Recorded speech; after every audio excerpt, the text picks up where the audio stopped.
سورۃ الناس اب یہ آخری سورت ہے میرے نزدیک، یہ آخری گروپ جو ہے سورتوں کا جو سورہ ملک سے شروع ہوا ہے. یہ دونوں پارے جو ہے یہ سوائے ان دو صورتوں کے سب مکیات پر مشتمل ہیں صورتوں پر، اور صرف یہ دو صورتیں جو ہے یہ مدنیات ہیں. اور ریسیپروکل نوٹ کر لیجئے، پہلا گروپ جو تھا اس میں مکی صورت صرف ایک تھی، سورہ فاتحہ، اور مدنی صورتیں 6.25 پارے پر پھیلی ہوئی، سورہ بقرہ، آل عمران، نساء اور مائدہ. اس کے بالکل برعکس ریسیپروکل نسبت یہاں ہے کہ یہاں پر یہ دو صورتیں ہیں چھوٹی چھوٹی، باقی دونوں پارے جو ہے سب کی مکی صورتوں پر مشتمل ہے. اور اس آخری صورت کا جوڑ مل جائے گا پہلی صورت کے ساتھ، یہ بھی میں آپ کو بتا دوں گا. بسم اللہ الرحمن الرحیم، قل اعوذ برب الناس، کہیے کہ میں پناہ میں آتا ہوں جو تمام انسانوں کا رب ہے، اس کی پناہ میں. ملک الناس، صرف رب ہی نہیں ہے، بادشاہ ہے، تمام انسانوں کا بادشاہ ہے. الہ الناس،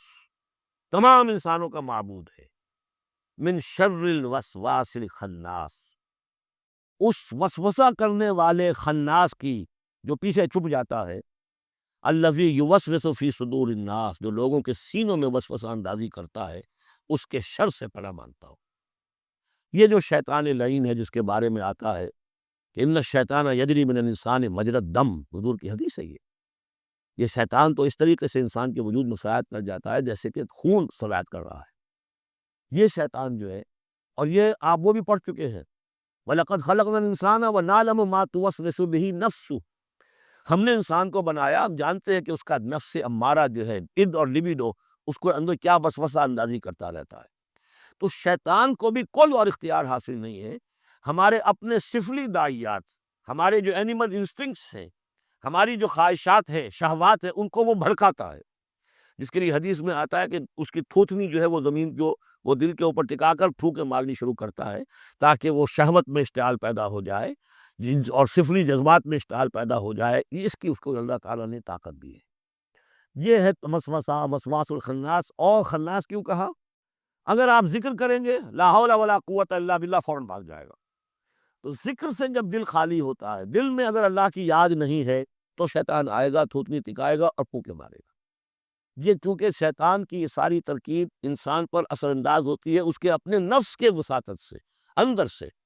لہٰذا اس کے لیے یہ علیحدہ صورت جو ہے وہ قائم کر دی. قل اعوذ برب الناس، ملک الناس، الہ الناس، من شر الوسواس الخناس، الذی یوسوس فی صدور الناس من الجنۃ والناس. خواہ وہ جنوں میں سے ہو یا انسانوں میں سے، ان میں وہ وسوسہ اندازی کرتا ہے. اب اس کو جوڑ لیجئے آپ پہلی صورت کے ساتھ. سورہ فاتحہ میں کیا ہے؟ الحمدللہ رب العالمین، قل اعوذ برب الناس، مالک یوم الدین، ملک الناس، ایاک نعبد و ایاک نستعین، الہ الناس.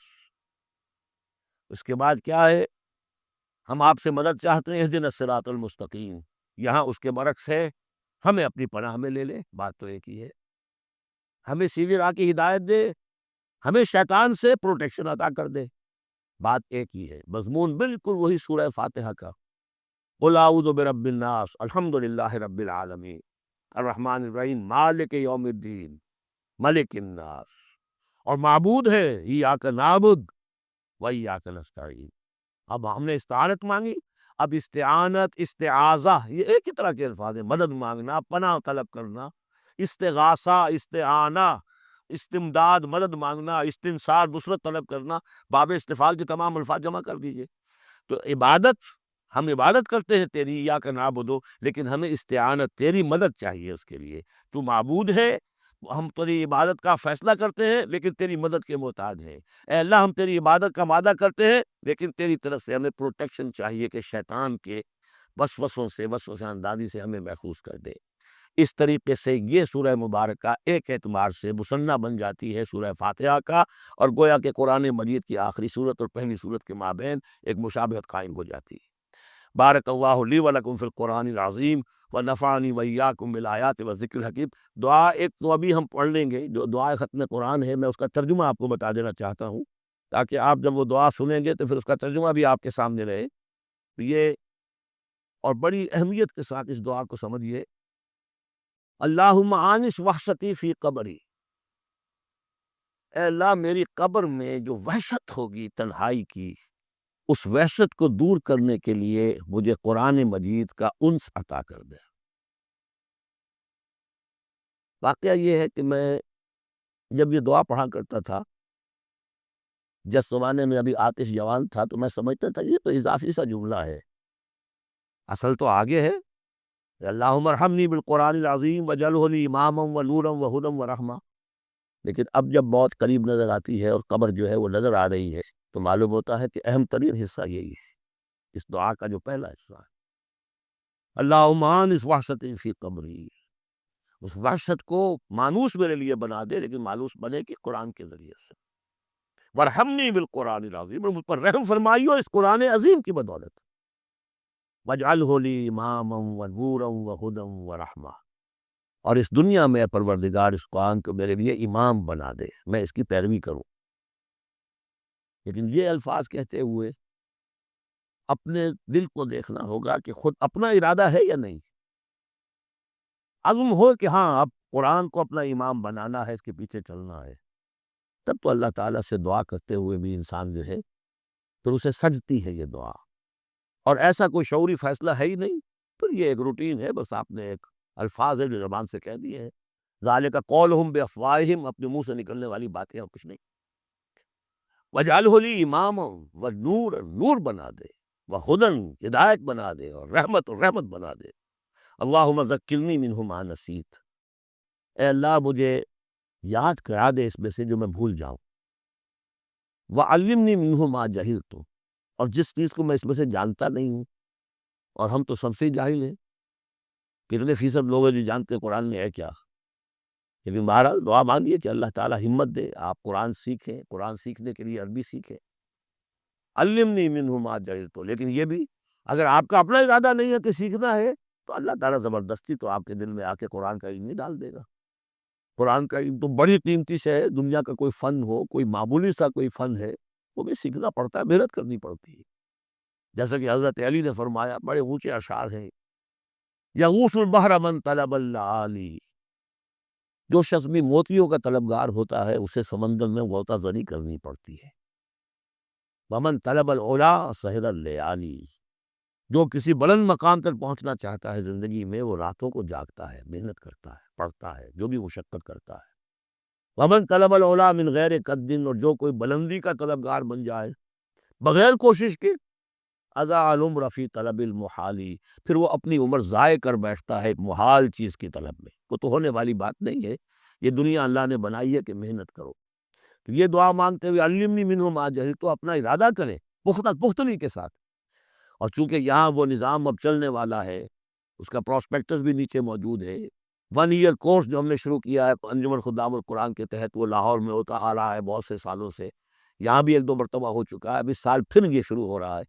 اور یہ 23 فروری تک اس کے جو ہے وہ اس کی کلاسز شروع ہوں گی، اس سے پہلے ڈیٹس وغیرہ ہیں، پراسپیکٹس چھپ چکا ہے، نیچے دفتر سے آپ کو مل جائے گا، 5 روپے اس کی پراسپیکٹس کی قیمت ہے، لیکن آپ دیکھیے اور اس سے فائدہ اٹھائیے کہ ہم نے کیا کیا کچھ پڑھ لیا ہے، لیکن یہ کہ ہم نے اتنی عربی نہیں سیکھی کہ قرآن مجید کو براہ راست سمجھ سکے۔ فرمایا وعلمنی منہ ما جہلت وارزقنی تلاوتہ، اور مجھے اے اللہ ہمت دے، نصیب فرمائیے کہ میں اس کو پڑھتا رہا کروں، آنا اللیل و آنا النہار، رات کے اوقات میں بھی اور دن کے اوقات میں بھی، وجعلہ لی حجۃ یا رب العالمین، اور اے تمام جہانوں کے پروردگار اس قرآن کو میرے حق میں دلیل بنا، میرے حق میں گواہ بنا، یعنی میرے خلاف نہ کر دیجو، اس لیے کہ حضور نے فرمایا ہے القرآن حجۃ لک او علیک، یہ قرآن یا تو دلیل ہے اور گواہ ہے تمہارے حق میں اور یا تمہارے خلاف۔ اگر قرآن کو پڑھو گے جیسے کہ پڑھنے کا حق ہے، سمجھو گے جیسے سمجھنے کا حق ہے، عمل کرو گے جیسے عمل کرنے کا حق ہے، اور اس کو دنیا تک پہنچاؤ گے جیسے کہ پہنچانے کا حق ہے، تو یہی قرآن تمہارا شافع بن کر کھڑا ہوگا، یہی تمہارے حق میں گواہی دے گا، اور جو کچھ ہم کر رہے ہیں اگر وہی ہم کرتے رہیں گے تو یہی قرآن سب سے بڑا ہمارے خلاف جو ہے استغاثہ لے کر آئے گا کہ اللہ یہ بدبخت کہتا تھا کہ یہ میں تیری کتاب ہوں، مجھے پڑھتا نہیں تھا، مانتا تھا میں تیرا کلام ہوں، سمجھتا نہیں تھا، یا سمجھتا بھی تھا عمل نہیں کرتا تھا۔ یہ سب سے بڑی دلیل ہمارے خلاف، القرآن حجۃ لک و علیک۔ اس قرآن حکیم کے ضمن میں ایک خاص دعا جو حضور سے منقول ہے، اس کی 2-3 روایتیں اس کی تھی کہ جن کو پھر میں نے جمع کیا ہے، وہ خوبصورت چھاپ بھی دی گئی ہے۔ اب آج یہاں غالباً اویلیبل ہوگی کہاں؟ آج یہاں کو تحفہ بھی آپ کو دیا جائے گا، یہ جو ابھی ہوگا ختم قرآن جب ہم تراویح میں کر لیں گے تو کچھ تحفہ بھی ہے، وہ ایک کیسٹ ہے، ایک وہ دعا جو میں ابھی آپ کو سناؤں گا وہ بھی بہت خوبصورت طبع شدہ، کہیں لٹکا لیجئے اپنے پاس یا بیس کے شیشے کے نیچے رکھ لیجئے، اسے یاد کیجئے۔ لیکن اس دعا میں جو کوٹ کوٹ کر بھرا ہوا ہے، حضور کی جو عاجزی ہے، بندگی ہے اللہ کے سامنے، جس طرح اپنے آپ کو انہوں نے، جیسے امام ابن تیمیہ کا قول میں نے آپ کو سنایا ہے کہ عبادت کیا ہے؟ غایت الحب مع غایت الذل والخضوع، حد درجے میں انسان اپنے آپ کو اللہ کے سامنے بچھا دے کہ میں کچھ نہیں ہوں، اے اللہ تجھ سے سوال کر رہا ہوں۔ وہ دعا کیا ہے؟ اللہم انی عبدک، پروردگار میں تیرا بندہ ہوں، ابن عبدک،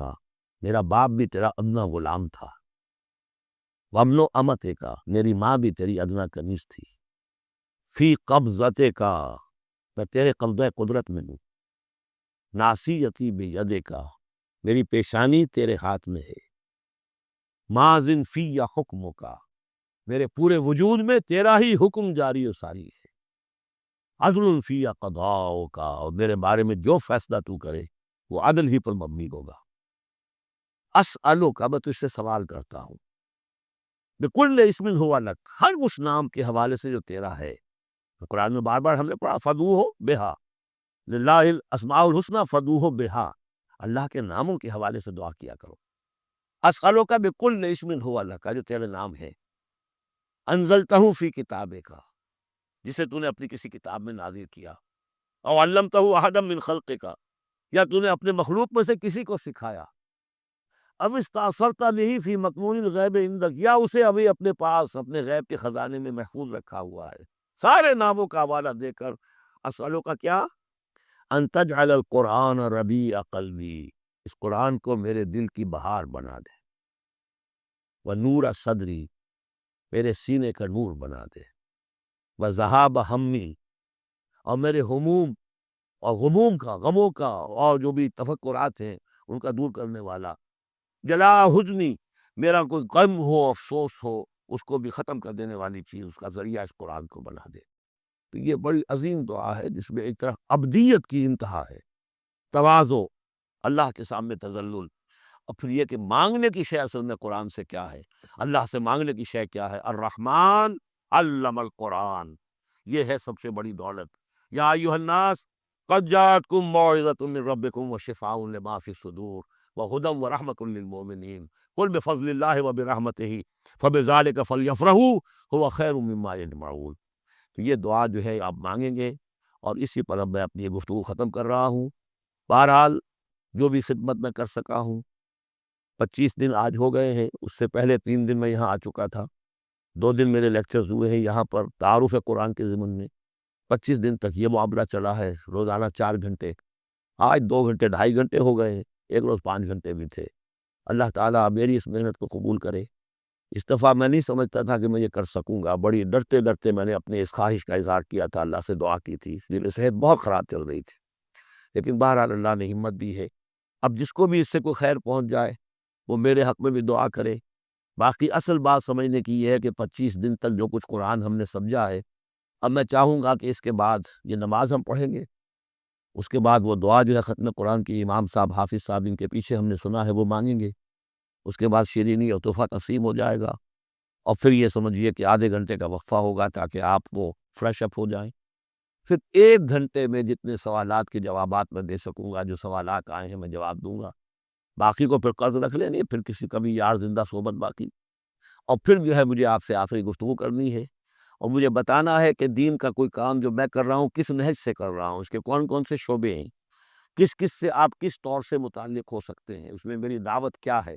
میرے دست و بازو بنے تو، اور اپنے طور پر کرے تو،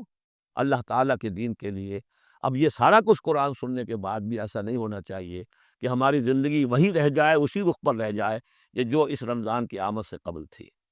بارک اللہ لی و لکم فی القرآن العظیم ونفعنی و ایاکم بالآیات والذکر الحکیم۔